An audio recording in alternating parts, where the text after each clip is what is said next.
Hello दोस्तों, दीक्षा channel में आपका स्वागत है। यूपी पीसेट टेस्ट सीरीज 12 जून को जो पेपर है उसके लिए कराने वाले हैं। टेस्ट सीरीज पार्ट 1 पोल्ट्री का हो गया, पार्ट 2 आज इस चैनल पर कराया जाएगा। 150 क्वेश्चन कंप्लीट हो जाएगा। तो अगला क्वेश्चन है, राज्य और उनकी गठन वर्ष के संबंध में सुमेलित है। सिक्किम 1971 में है, नागालैंड 1960 में है, गुजरात 1960 में है कि हिमाचल प्रदेश 1975। इसमें पूछा कौन सा सुमेलित है, तो इसमें 1960 है ये गुजरात का है, जो कि सिक्किम जो है 1971 में नहीं है, 1975 में है आपका। और वही नागालैंड 1963 में, और जो हिमाचल प्रदेश है वो 1971 में। ठीक। अगला क्वेश्चन, राज्यपाल की वित्तीय शक्तियों के संबंध में सत्य कथन है। उसकी अनुमति के बिना किसी तरह के अनुदान की मांग नहीं की जा सकती है। अगला है, किसी प्रत्याशित व्यय के लिए राज्यपाल भारत की संचित निधि से अग्रिम ले सकता है। तो जो इसमें आपका आंसर सही होगा वो आपका ये खड़ी सही होगा, क्योंकि 2 जो है गलत है, क्योंकि राज्यपाल की सहमति से ही किसी भी अनुदान की मांग राज्य सरकार द्वारा की जा सकती है। प्रत्याशित व्यय हेतु राज्यपाल राज्य की संचित निधि से अग्रिम ले सकता है, न कि भारत की संचित निधि से। अगला क्वेश्चन है, उच्च न्यायालय के संबंध में कौन सा कथन सही नहीं है। उच्च न्यायालय के न्यायाधीश की नियुक्ति राज्यपाल द्वारा की जाती है। राज्य विधानमंडल उच्च न्यायालय के न्यायिक क्षेत्र में विस्तार कर सकती है। एक उच्च न्यायालय का क्षेत्राधिकार केवल एक राज्य में होता है। कोई कथन इसमें सही नहीं है, तो ऑप्शन क्या होगा इसमें से, तो यही डी होगा। लगभग सब सही है क्वेश्चन, इसमें ए, बी और सी सब सही है, क्योंकि उच्च न्यायालय के न्यायाधीश की नियुक्ति राष्ट्रपति करता है। संसद को अधिकार है कि वह उच्च न्यायालय के न्यायिक क्षेत्र में विस्तार कर सकता है। 2 राज्यों अधिक का एक संयुक्त उच्च न्यायालय हो सकता है। अगला क्वेश्चन है,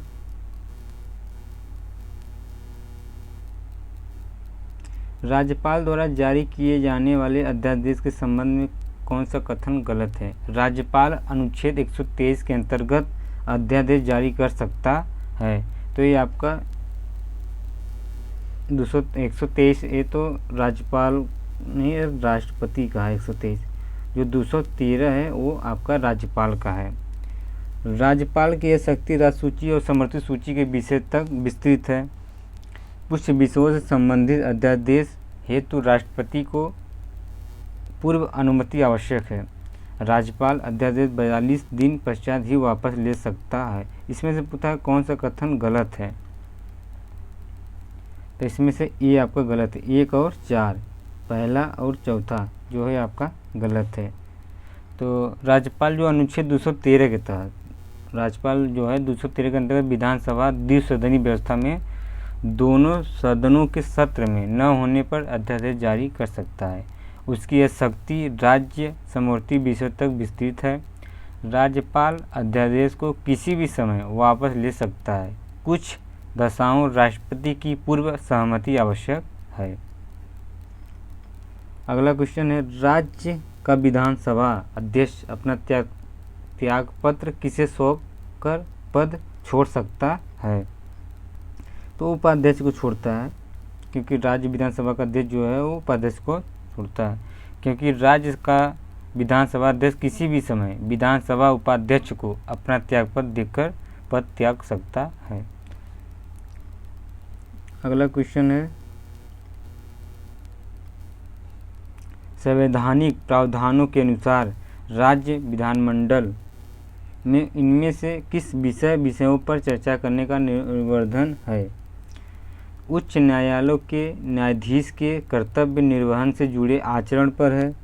उच्चतम न्यायालय के न्यायाधीश के कर्तव्य निर्वहन से जुड़े हैं आचरण हैं, और राज्यपाल के द्वारा मुख्यमंत्री की नियुक्ति प्रक्रिया है। इसमें से पूछा कौन सा चर्चा में निर्मित है, तो इसमें डी मतलब 1 और 2, क्योंकि अनुच्छेद 211 के अनुसार उच्च न्यायालय या किसी भी उच्च न्यायालय के किसी न्यायाधीश के अपने कर्तव्यों के निर्वहन में किए गए आचरण के विषय में राज्य विधानमंडल में कोई चर्चा नहीं होगी। अगला क्वेश्चन है, इनमें से किसी समिति ने न्याय पंचायतों का गठन की सिफारिश की थी? बलवंत राय मेहता समिति, अशोक मेहता समिति, जीवी राव समिति, सरकारी समिति। तो इसमें से जो आपका आंसर सही होगा वो आपका बी होगा, अशोक मेहता समिति। अशोक मेहता समिति का जो गठन हुआ था 1977 में, 1977 में इसका गठन हुआ था और जो प्रस्तुत किया गया था रिपोर्ट इसका 1978 में। अगला क्वेश्चन है, निम्नलिखित कथनों पर विचार कीजिए। राज्य वित्त आयोग गैर संवैधानिक निकाय है। पंचायतों का निर्वाचन राज्य निर्वाचन आयोग द्वारा कराया जाता है। ग्राम प्रधान को निर्वाचन प्रत्यक्ष रूप से होता है। उपयुक्त में कौन सा कथन सही है? इसमें आपका जो है बी सही होगा। बी का मतलब 2 और 3, 2 और 3। पंचायतों का निर्वाचन राज्य निर्वाचन आयोग द्वारा कराया जाता है और ग्राम पंचायत को निर्वाचन प्रत्यक्ष रूप से होता है।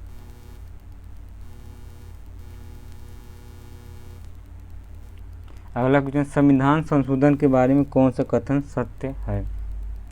आधारिक संरचना में संशोधन किया जा सकता है। आधारिक संरचना में संशोधन को न्यायालय में चुनौती नहीं दी जा सकती है। आधारित संरचना संशोधन नहीं किया जा सकता है। आधारित संरचना में संशोधन को उच्चतम न्यायालय अवैध घोषित नहीं कर सकता है। तो इसमें जो आपका आंसर होगा वो सी सही होगा। आधारिक संरचना में संशोधन नहीं किया जा सकता है, क्योंकि संविधान की आधारिक संरचना में संशोधन नहीं किया जा सकता है। केशवानंद भारती केस में निर्णय देते हुए सर्वोच्च न्यायालय ने ऐसा कहा था। यदि कोई ऐसा संविधान संशोधन किया जाता है जिससे संविधान का आधारभूत ढांचा नष्ट होता है तो सर्वोच्च न्यायालय उस संशोधन को अवैध घोषित कर सकता है। अगला क्वेश्चन है, निम्नलिखित में से कौन सा चुनाव भारतीय निर्वाचन आयोग द्वारा संपन्न नहीं कराया जाता है? राज्य विधान परिषद चुनाव, उपराष्ट्रपति का चुनाव, पंचायत का चुनाव और राज्यसभा चुनाव। तो इसमें जो आपका आंसर सी होगा, पंचायत चुनाव, क्योंकि राज्य चुनाव आयुक्त इसको कराता है। पंचायत का चुनाव राज्य निर्वाचन आयोग द्वारा कराया जाता है। अन्य सभी चुनाव भारतीय निर्वाचन आयोग द्वारा कराया जाता है। इसके अतिरिक्त लोकसभा चुनाव और राज्य के विधानसभा चुनाव, राष्ट्रपति का चुनाव भारतीय निर्वाचन आयोग द्वारा कराए जाते हैं। अगला क्वेश्चन है, निम्नलिखित में से निर्वाचन आयोग का नहीं है इसमें मतदाता सूची तैयार करना, राजनीतिक दलों को मान्यता प्रदान करना, परिसीमन आयोग का गठन करना, राजनीतिक दलों के लिए आचार संहिता को तैयार करना। तो इसमें जो आपका सी सही है, ये नहीं होगा, परिसीमन आयोग का गठन करना, क्योंकि परिसीमन आयोग जो है ये 12 जुलाई 2002 का गठन हुआ था और भारत के राष्ट्रपति द्वारा ये जारी किया गया था। अब परिसीमन आयोग का गठन केंद्र सरकार द्वारा किया जाता है। अब तक 1952 परिसीमन आयोग 1952 और 1963, 1973 और 2002 परिसीमन आयोग का गठन निर्धारित करने के लिए किया गया है। अगला क्वेश्चन, राज्यपाल संविधान के अंतर्गत आचरण के लिए किसके प्रति उत्तरदायी होता है? इसमें राष्ट्रपति का उत्तरदायी होता है, क्योंकि 156 आर्टिकल 156(1) में तहत राज्यपाल राष्ट्रपति के प्रसाद पर अपना पद धारण करता है। इस प्रकार अपने आचरण के लिए वह राष्ट्रपति के प्रति उत्तरदायी होता है। अगला क्वेश्चन है, राज्य के मुख्यमंत्री के विषय में निम्नलिखित कथनों में कौन सा कथन सत्य है? वह राज्य का कार्यकारी प्रमुख होता है और राज्य के सभी कार्यपालिका संबंधी मुख्यमंत्री के नाम से संबंधित होती है। वह केवल विधानसभा के सदस्य हो सकता है। वह मंत्रियों का चयन अपने विवेक से करता है। तो इसमें जो आपका आंसर होगा डी होगा। डी मतलब वह मंत्रियों का चयन अपने विवेक से करता है, क्योंकि राज्य का कार्यकारी प्रमुख राज्यपाल होता है। राज्यपाल के नाम से किसी राज्य का सभी कार्यकारी कार्य होता है। राज्य की कार्यपालिका संबंधी कार्य राज्यपाल के नाम से ही होता है। मुख्यमंत्री जिन राज्यों में विधान परिषद है उस सदन विधान परिषद का भी सदस्य हो सकता है। मंत्रियों का चयन मुख्यमंत्री अपने विवेक से करता है। अगला क्वेश्चन, निम्नलिखित में से किन राज्यों में पंचायती राज व्यवस्था का गठन प्रावधान नहीं है? नागालैंड, मेघालय और क्वेश्चन है अरुणाचल प्रदेश और मिजोरम। तो जो इसमें से आपका आंसर सही होगा वो आपका बी होगा। बी का मतलब 1 और 2 और 4 में जो है वहाँ पर पंचायत राज व्यवस्था नहीं किया गया है। 1, 2, 4 मतलब नागालैंड में, और उसके बाद नागालैंड और मेघालय एंड मिजोरम में पंचायत का व्यवस्था नहीं किया गया है। अरुणाचल प्रदेश में इसका व्यवस्था है। नागालैंड, मेघालय, मिजोरम 73वां संविधान संशोधन के तहत पंचायती राज व्यवस्था का प्रावधान नहीं किया गया है। अरुणाचल प्रदेश में अनुसूचित जाति के लिए स्थानों के आरक्षण की व्यवस्था नहीं लागू होती है। दिल्ली को भी राष्ट्रपति के निर्देश पर पंचायती राज व्यवस्था का प्रावधान नहीं है। अगला क्वेश्चन, राष्ट्रीय मानवाधिकार आयोग की अध्यक्ष एवं सदस्यों की नियुक्ति समिति में निम्न में से कौन सा सदस्य शामिल नहीं होता है? इसमें राज्यसभा का सभापति शामिल नहीं होता है। राष्ट्रीय मानवाधिकार आयोग के अध्यक्ष एवं सदस्यों की नियुक्ति के लिए गठित समिति निम्नलिखित सदस्यों को शामिल होते हैं, जिसे प्रधानमंत्री अध्यक्ष, गृह मंत्री, लोकसभा में विपक्ष का नेता और राज्यसभा में विपक्ष का नेता और लोकसभा का अध्यक्ष और राज्यसभा का उपसभापति। कुछ थोड़ा से नोट लिख लीजिए। नोट, राष्ट्रीय मानवाधिकार आयोग के अध्यक्ष एवं सदस्यों की नियुक्ति इस समिति के सिफारिश पर राष्ट्रपति द्वारा की जाती है और राज्य मानवाधिकार आयोग के अध्यक्ष एवं सदस्यों की नियुक्ति राज्यपाल द्वारा की जाती है। अगला क्वेश्चन, निम्नलिखित संस्थाओं एवं उनके स्थापना वर्ष के संदर्भ में कौन सा सम्मिलित नहीं है? केंद्रीय अन्वेषण ब्यूरो, केंद्रीय सतर्कता आयोग, भ्रष्टाचार निरोधक कानून और प्रवर्तन निर्देशालय। तो जो इसमें आपका आंसर होगा कौन सा सम्मिलित नहीं है, तो डी है, प्रवर्तन निर्देशालय जो है आपका 1956 है। 1956, क्योंकि केंद्रीय अन्वेषण ब्यूरो सही है, केंद्रीय सतर्कता आयोग 1964 सही है, भ्रष्टाचार निरोधक 1988 ये भी आपका सही है आंसर।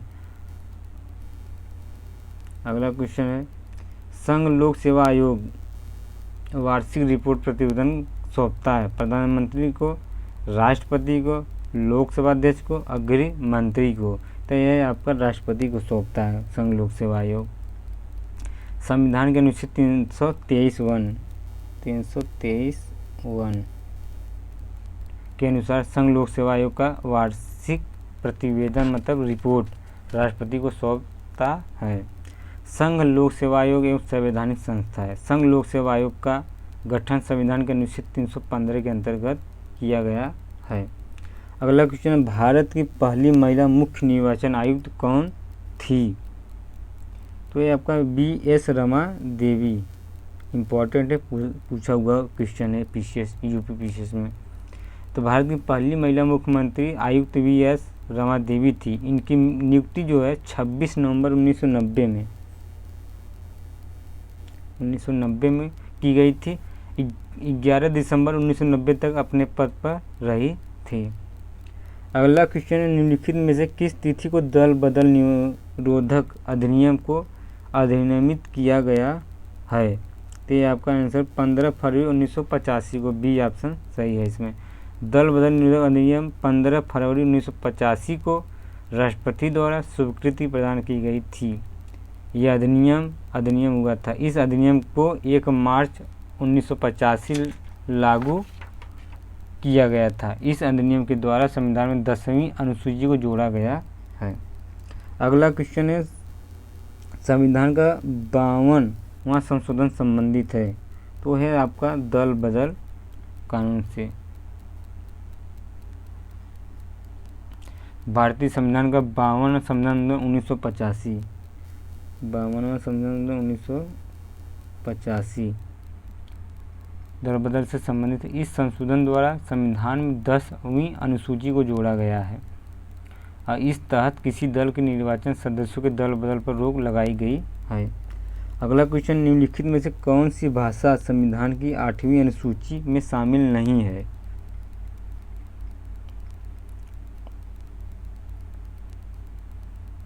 ये अंग्रेजी को शामिल नहीं। भारत के संविधान की 8वीं अनुसूची राजकीय भाषाओं से संबंधित है। संविधान के प्रारंभ में 14 भाषाओं को राजकीय भाषा का दर्जा प्रदान किया गया था। विभिन्न विधान साधनों द्वारा अन्य भाषाओं को 8वीं अनुसूची में शामिल किया गया है। 21वां संविधान संशोधन 1967 एक भाषा शामिल की गई थी, सिंधी। 71वां संविधान संशोधन 1992 3 भाषाएं शामिल की गई थी, नेपाली, कोंकण, मणिपुर। अब 92वां संविधान संशोधन 2003 4 भाषाएं शामिल की गई है, बोडो, डोगरी, मैथिली एवं संथाली। अगला क्वेश्चन है,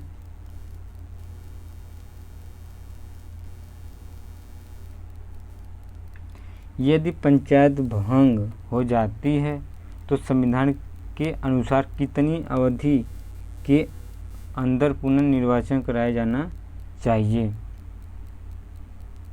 तो ये आपका 6 माह के अंदर, क्योंकि संविधान के अनुच्छेद 243 3B के अनुसार किसी पंचायत के भंग होने पर 6 माह के अंदर निर्वाचन होना आवश्यक है। अगला क्वेश्चन, निम्नलिखित में से कौन सा कार्य स्थानीय स्वशासन के अधिकार क्षेत्र में शामिल नहीं है? तो लोक व्यवस्था का अनुच्छेद राज्य सरकार का क्षेत्राधिकारी, हाँ, न कि स्थानीय स्वशासन का।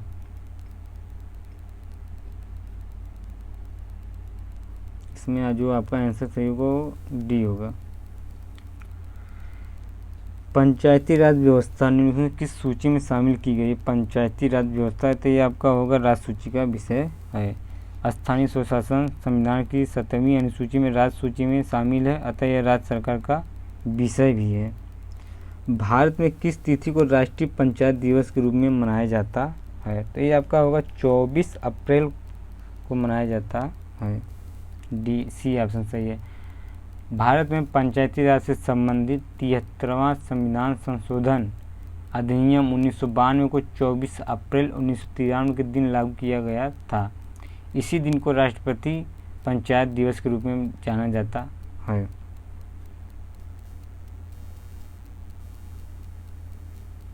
अगला क्वेश्चन है मिलान करने। सूची 1 सूची 2, बलवंत राय मेहता, अशोक मेहता समिति, LM सिंघवी, GK राव। तो जो बलवंत राय मेहता है वो त्रिस्तरीय है, मतलब दूसरा का ए सही होगा इसमें, त्रिस्तरीय। पहला का 2 सही। अशोक मेहता समिति ये है 2 स्तरीय। LM सिंघवी ये स्थानीय स्वशासन पद्धति है। इसके बाद ये डी संविधान तरीका से की गई है। अगला क्वेश्चन है 1773 के विनिमय अधिनियम के संदर्भ में लिखित विचार कीजिए।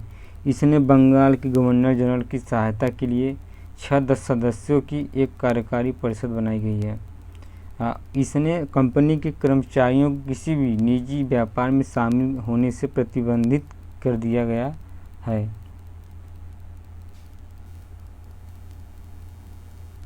इसने ब्रिटिश सरकार को रिपोर्ट करने के लिए कोर्ट ऑफ डायरेक्टर्स को बनाया गया था। तो इसमें आपका आंसर जो होगा बी सही होना चाहिए, 2 और 3। निम्नलिखित में कौन सा अधिनियम भारत की अच्छी सरकार के लिए अधिनियम के रूप में जाना जाता है? ये आपका भारत परिषद 1871। यह अधिनियम 1857 के विद्रोह के मद्देनजर अधिनियमित किया गया था, जिसे स्वतंत्र के प्रथम युद्ध या सिपाही विद्रोह के रूस में भी जाना जाता है। भारत की अच्छी सरकार के लिए अधिनियम रूप में जाना जाने वाला अधिनियम ईस्ट इंडिया कंपनी को समाप्त कर दिया और सरकार क्षेत्र और राज्य स्व की शक्ति को ब्रिटिश क्राउन को हस्तांतरित कर दिया था। 103 क्वेश्चन है, कौन सा भारत का गवर्नर जनरल था जब अनुबंधित सिविल सेवाओं को भी भारतीय के लिए खेल दिया गया था? B option, Lord Dalhousie. अधिनियमों और संबंधित विशेषताओं के निम्नलिखित युग्मों में कौन सा सम्मिलित है? 1853 का चार्टर अधिनियम गवर्नर जनरल की परिषद की कार्यकारी और विधायी कार्यों को अलग कर दिया है। 1833 चार्टर एक्ट अधिनियम सिविल सेवा के लिए खुली प्रतियोगिता की प्रणाली शुरू करने का प्रयास किया गया है। भारत परिषद अधिनियम 1861 केंद्रीय विधान परिषद में स्थानीय प्रतिनिधित्व की शुरुआत की थी। ब्रिटिश इंडिया एक्ट 1784 में केंद्रीय प्रशासन की नींव रखी थी। तो इसमें आपका ए सही होगा, 1 और 2, क्योंकि 1853 का चार्टर अधिनियम गवर्नर जनरल की परिभाषा के कार्यकारी और विधायी कार्यों को अलग कर दिया। इसने केंद्रीय विधान परिषद में स्थानीय प्रतिनिधित्व की शुरुआत की गई। गवर्नर जनरल की परिषद के 6 नए विधायी सदस्यों में से 4 सदस्यों को समाप्त बॉम्बे, बंगाल और आगरा के स्थानीय प्रांतीय सरकार द्वारा नियुक्त किया गया था। और चार्टर 1833 चार्टर एक्ट, इसमें सिविल सेवा के लिए खुली प्रतियोगिता की प्रणाली को शुरू करने का अधिकार है। परिषद अधिनियम 1861, इसे भारतीयों को कानून बनाने की प्रक्रिया से जोड़ा गया है। 1862 में लॉर्ड कैनिंग ने 3 भारतीयों को अपनी विधान परिषद में नामित किया था, बनारस का राजा, पटियाला के महाराजा और दिनकर राव। इसने विकेंद्रीकरण की प्रक्रिया शुरू कर दी है। अगला क्वेश्चन निम्नलिखित में से कौन सा सम्मिलित नहीं है? भारतीय परिषद अधिनियम 1861 लॉर्ड कैनिंग, भारतीय परिषद अधिनियम 1892 लॉर्ड डफरिन, भारतीय परिषद अधिनियम 1909 लॉर्ड मिंटो और भारत सरकार अधिनियम 1935 लॉर्ड विखंडन। तो जो इसमें आपका आंसर होगा बी होगा, ये नहीं होगा। भारतीय परिषद अधिनियम 1892 का लॉर्ड डफरिन नहीं है। भारतीय परिषद अधिनियम 1892 में लॉर्ड लैंसडाउन है, लैंसडाउन। अगला क्वेश्चन है 1935 के सरकारी अधिनियम के संबंध में निम्नलिखित कथनों पर विचार कीजिए। इसने एक अखिल भारतीय संघ की स्थापना का प्रावधान किया है। इसने प्रांत में द्वैध शासन को समाप्त कर दिया है। इसमें 11 में से 18 प्रांतों में द्विसदनी की शुरुआत की गई है। इसने एक संघीय न्यायालय की स्थापना के लिए प्रदान किया गया है। तो इसमें जो आपका आंसर होगा सी सही होना चाहिए। 1 और 3, सुभाष चंद्र बोस ने कांग्रेस की ओर से घोषणा की कि संविधान को बाहरी हस्तक्षेप करने में के बिना तैयार किया जाता है।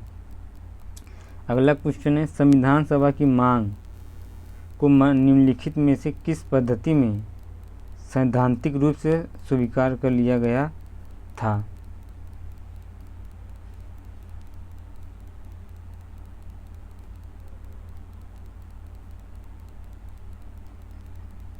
क्वेश्चन 112 है। ब्रिटिश सरकार द्वारा संविधान सभा की मांग सैद्धांतिक रूप से 1940 अगस्त प्रस्ताव स्वीकार कर लिया गया था। 112 का सी सही है, अगस्त ऑफर।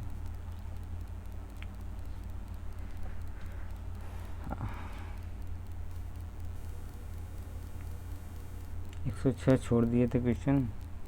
1935 सरकार अधिनियम 1935 कथनों विचार कीजिए। इसने एक अखिल भारतीय संघ की स्थापना के प्रदान किया था। इसने द्वैध प्रांतों शासन को समाप्त कर दिया था। इसने 11 से 18 प्रांतों में द्विसदनी की शुरुआत की गई थी। इसमें जो आपका आंसर सही होगा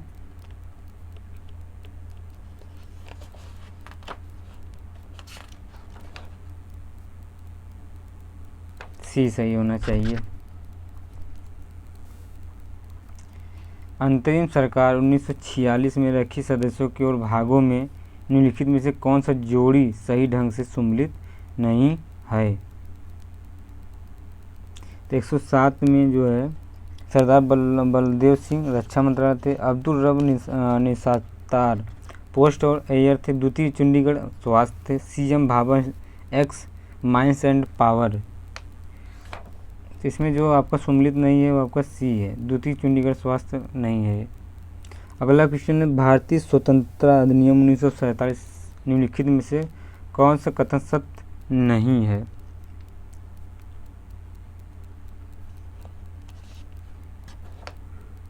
डी आंसर आपका सही होगा, इसमें से कोई नहीं है, मतलब सब सही है। अगला क्वेश्चन निम्नलिखित में से किसने क्रिप्स मिशन को अस्वीकार कर दिया है। सी ऊपर से दोनों मतलब मिशन के INSC मुस्लिम लीग और अन्य भारतीय समूहों द्वारा खारिज कर दिया गया था। हिंदू महासभा उदारवादी राज्यों के अलग होने के अधिकार के खिलाफ थे। दलित वर्गों ने इसका विरोध किया क्योंकि वे उस देश में अपनी स्थिति को लेकर आंशिक थे जहां वे अल्पमत में होंगे। अगला क्वेश्चन है संविधान सभा पर निम्नलिखित कथनों पर विचार करें। 1946 की कैबिनेट मिशन योजना के तहत संविधान सभा के गठन के लिए चुना गया है। इस सभा का सदस्य सीधे चुने जाते थे। इसमें आंसर जो आपका 1 होगा खाली पहला, क्योंकि सभा के सदस्यों का चुनाव जो है अप्रत्यक्ष रूप से प्रांतीय विधान सभाओं के सदस्यों द्वारा आनुपातिक प्रतिनिधित्व एक एकल संक्रमणी मत द्वारा किया जाता है। प्रारंभ में सदस्यों की संख्या 389 थी। अगला क्वेश्चन है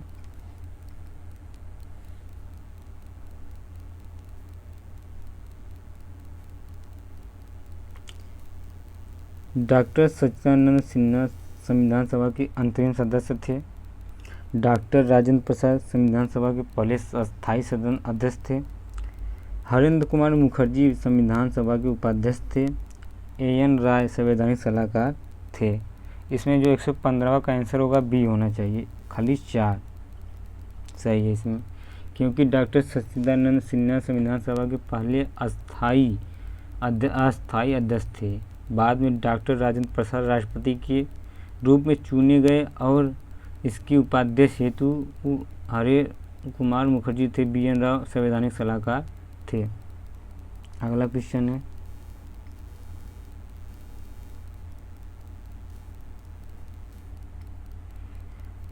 उद्देश्य संकल्प निम्नलिखित में कौन सा सही है।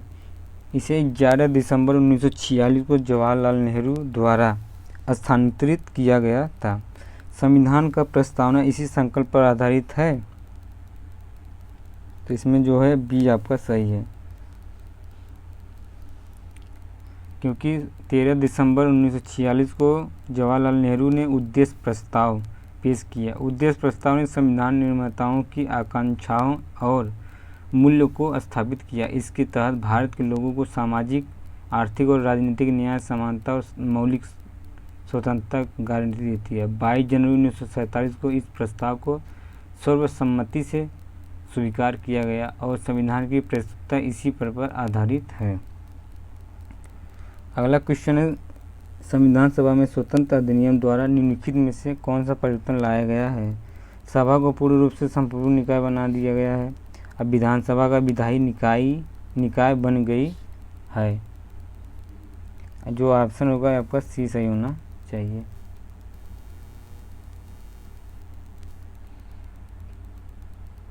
निम्नलिखित में अध्यक्ष समितियाँ JP कृपलानी, AB ठक्कर एवं उदराचारी और उषानाथ सेन। जो इसमें आपका आंसर होगा ए, पहला का ए, दूसरा का सी, उसका तीसरा का बी और चौथा का डी। अगला क्वेश्चन है निम्नलिखित में से कौन भारतीय समिति का सदस्य नहीं है? माधवराव, सैयद मोहम्मद सादुल्ला, टीटी कृष्णराव ये हैं, यही एस और वरदाचरी ये नहीं है।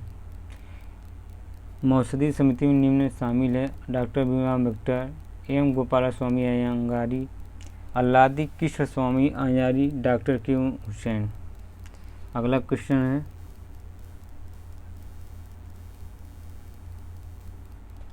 निम्नलिखित में से कथन विचार हाथी को संविधान सभा के प्रतीक के रूप में अपनाया गया था? सर BM राव संविधान सभा के संवैधानिक सलाहकार के रूप में नियुक्त किया गया था। HBR अयंगर संविधान सभा के सचिव थे। मूल संविधान की हिंदी संस्कृत की सुलेख वसंत कृष्णा और वेद्या द्वारा की गई थी।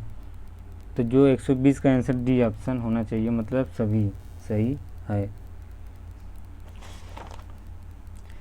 अगला क्वेश्चन है, संविधान को 26 नवंबर 1949 को अपनाया गया था। इसमें मूल रूप से एक प्रस्ताव, 395 अनुच्छेद और 8 अनुसूचियाँ शामिल है। प्रस्तावना पूरे संविधान के लागू होने से पहले लागू की गई थी। तो दूसरा जिसमें 1 और 3 सही होगा, आंसर 121 का सी सही है।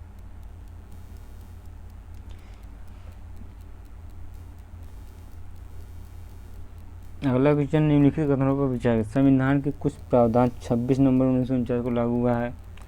स्वतंत्रता अधिनियम 1947, भारत और सरकार अधिनियम 1935 को निरस्त कर दिया गया था। प्रिवी काउंसिलिंग क्षेत्राधिकार अधिनियम 1949 का मूल्यांकन निरस्त नहीं किया गया है। तो 122 का जो आंसर आपका डी होगा, 1, 2 और 3। निम्नलिखित में कौन सा संविधान की मुख्य विशेषता है?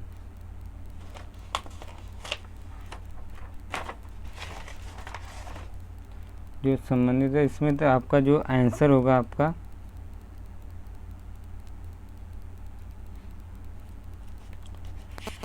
आंसर इसमें सही होगा आपका डी।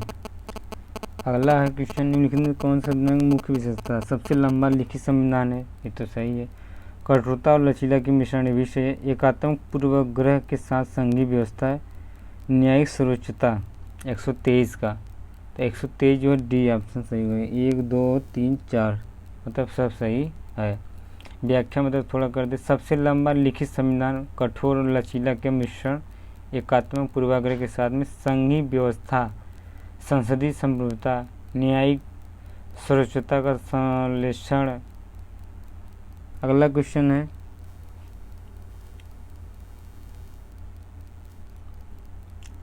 नीचे दिए कुल में सही है। मूल रूप से संविधान में एक प्रस्तावना, 22 भाग और 8 अनुसूची जाती है। वर्तमान में इसमें 465 अनुच्छेद, 222 भाग और 12 अनुसूचियाँ हैं। 124 का ये सही है।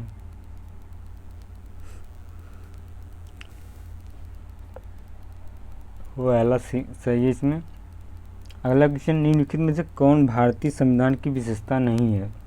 एकीकृत और स्वतंत्र न्यायपालिका, यूनिवर्स एडल्ट फ्रेंचाइजी, एकल नागरिकता, 2 स्तरीय सरकार। तो इसमें 125 का जो आंसर होगा आपका डी सही है, 2 स्तरीय सरकार थी। एक कठोरता लचीलापन मिश्रण। अगला क्वेश्चन, फर्स्ट संशोधन अधिनियम द्वारा भाग 8 को हटा दिया गया था और 44वें संशोधन अधिनियम द्वारा भाग 14A और 14A को 4A और 14A 15A को जोड़ा गया। 75 संशोधन अधिनियम द्वारा भाग 9A जोड़ा गया है। संशोधन अधिनियम 1975 द्वारा भाग 9B जोड़ा गया है। अगला क्वेश्चन है, संसदीय और राष्ट्रपति शासन प्रणाली के बीच निम्नलिखित में से कौन सा कथन सत्य नहीं है?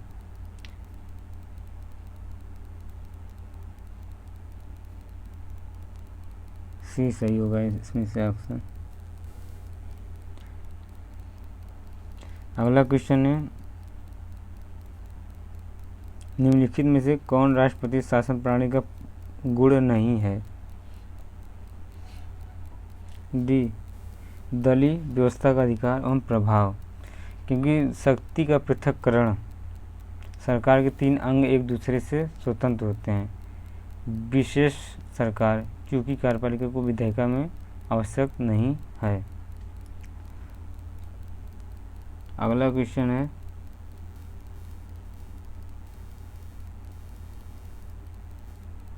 निम्नलिखित में से कौन सा शब्द मूल प्रस्ताव में शामिल नहीं है?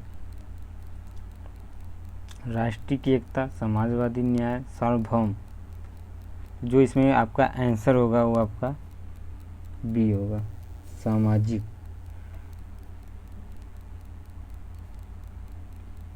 42वें संशोधन ने भारत में वर्ण को संप्रभु लोकतांत्रिक गणराज्य, संप्रभु समाजवादी, धर्मनिरपेक्ष लोकतांत्रिक गणराज्य में लोकप्रिय है।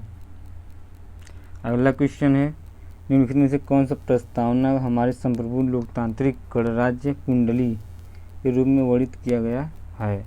तो 123वां का आंसर जो आपका सही होगा वो है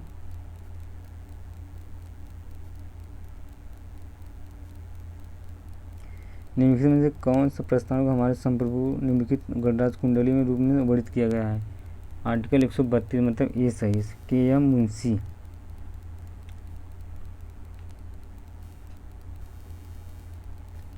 निम्नलिखित में से कौन से मामला भारतीय संविधान की प्रस्तावना संबंधित है? केशवानंद भारती, दूसरा 100%, दूसरा जो इसमें नहीं है वही गलत है। 1, 2 और 3, 1, 2 और 3 मतलब सब सही है। निम्नलिखित में से किस मामले में सर्वोच्च न्यायालय ने कहा कि प्रस्तावना में संशोधन किया जा सकता है? तो ये आपका 134 का आंसर जो होगा आपका बी, मतलब केशवानंद भारती के 1973। अगला क्वेश्चन है, अब तक की कितनी बार संविधान की प्रस्तावना में संशोधन किया जा चुका है? 1 बार अब तक, क्योंकि प्रस्तावना में अब तक केवल 1 बार 1976-42वें संविधान संशोधन अधिनियम द्वारा संशोधन किया गया था, जिसने प्रस्तावना में 3 शब्द जोड़ा गया था, समाजवादी, धर्म अखंडता को जोड़ा गया था। अगला क्वेश्चन है, भारतीय संविधान की प्रस्तावना में संबंधित निम्नलिखित कथनों पर विचार कीजिए। तो इसमें आपका जो आंसर होगा डी होगा, 1, 2 और 3। यह मूल दर्शन और मौलिक कर्तव्यों का प्रतीक है, एक उचित पैमाना है, एक हमारे संप्रभु लोकतांत्रिक गणराज्य की कुंडली है। अगला क्वेश्चन है, उधार ली गई विशेषताओं से संबंधित स्रोतों को निम्नलिखित उधार ली गई सुविधा स्रोत है। इसमें जो है आपका सी सही होना चाहिए, 1 और 3, क्योंकि आपातकालीन प्रावधान भारत सरकार अधिनियम 1935 है। और 3 मतलब राज्य की निःशर्त तो सिद्धांत आवश्यक संविधान नहीं है। अगला क्वेश्चन है,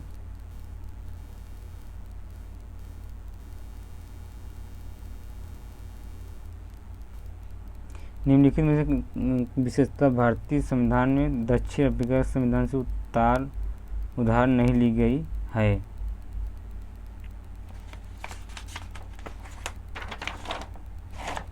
थ्री है इसमें से, संसद के दोनों सदनों की संयुक्त बैठक से। 139 का ए सही होना चाहिए, कानून द्वारा स्थापित प्रक्रिया।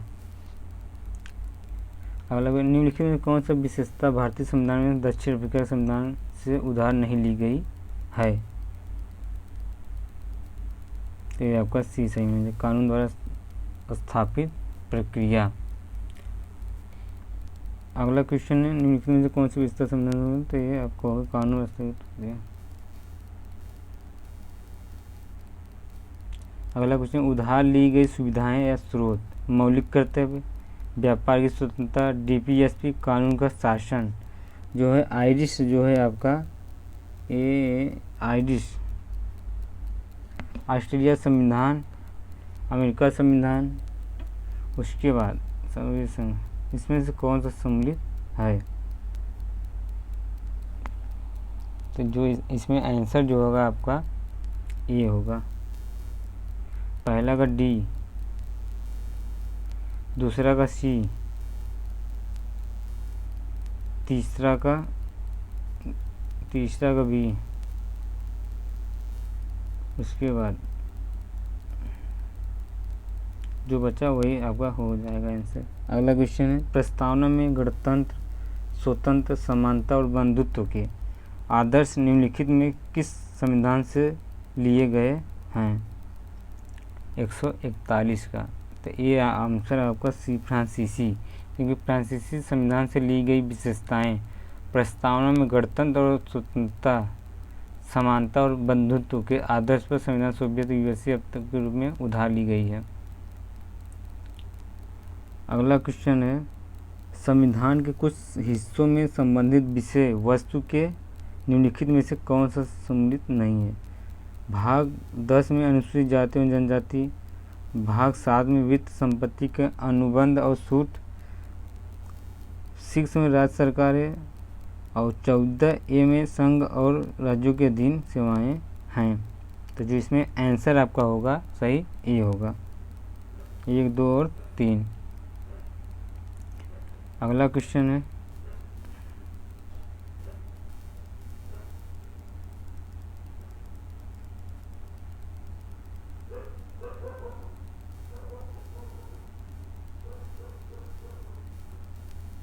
अगला क्वेश्चन है आपका 143।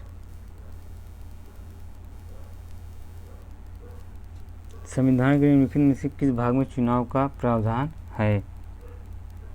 तो ये आपका होगा 15 में चुनाव आयोग। संविधान के भाग 14 में, 15-14 में प्रावधान अनुच्छेद 324 से 339 29 ये है।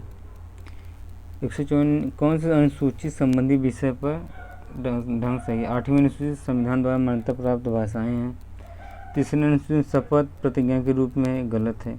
5वीं अनुसूची जनजातीय क्षेत्र को, तो 6वीं अनुसूची मतलब आंसर जो इसमें होगा बी ऑप्शन होना चाहिए। 144 का डी नहीं है, क्योंकि इसमें राज्यों और केंद्र शासित प्रदेशों के नाम शामिल है। राज्यों का प्रादेशिक क्षेत्राधिकार भी शामिल है। भारतीय संविधान की दूसरी अनुसूची भर्ती विशेषाधिकारों उपलब्धि संबंध में प्रावधान है। तो सबसे ऊपर राष्ट्रपति, उसके बाद भारत के राज्यपाल, लोकसभा के अध्यक्ष और लोकसभा के उपाध्यक्ष, उसके बाद राज्यसभा के सभापति, राज्यसभा के उपसभापति, भारतीय राज्यों की विधानसभाओं के अध्यक्ष और उपाध्यक्ष। अगला क्वेश्चन है,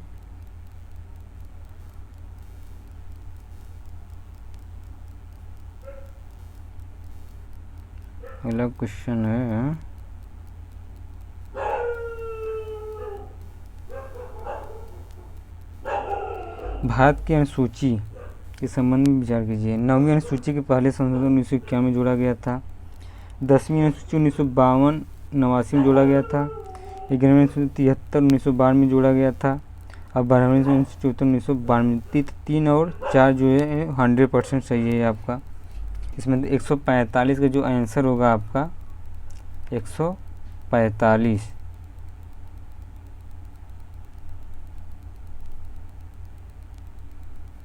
तो 43, 44, 145 जो आपका आंसर होगा सी होगा। 1 और 3 और 4। अगला क्वेश्चन है, नीचे दिए गए कथन सरदार सरोवर सिंह समिति ने मौलिक कर्तव्यों के लिए सिफारिश की। वर्मा समिति कुछ मौलिक कर्तव्यों कार्यान्वयन के लिए कानूनी प्रावधानों के अस्तित्व की पहचान की है। तो जो आंसर होगा आपका सी होगा, 1 और 2। अगला क्वेश्चन, निम्नलिखित में से किस संशोधन द्वारा मौलिक कर्तव्य में संशोधन किया गया है? तो इसमें 147 में आपका आंसर 86वें संविधान संशोधन में, क्योंकि 6 से 14 वर्ष की आयु के बीच के अपने बच्चे या बोर्ड की शिक्षा के अवसर प्रदान करना कर्तव्य 86वें संविधान संशोधन अधिनियम 2002 द्वारा जोड़ा गया था। अगला क्वेश्चन है,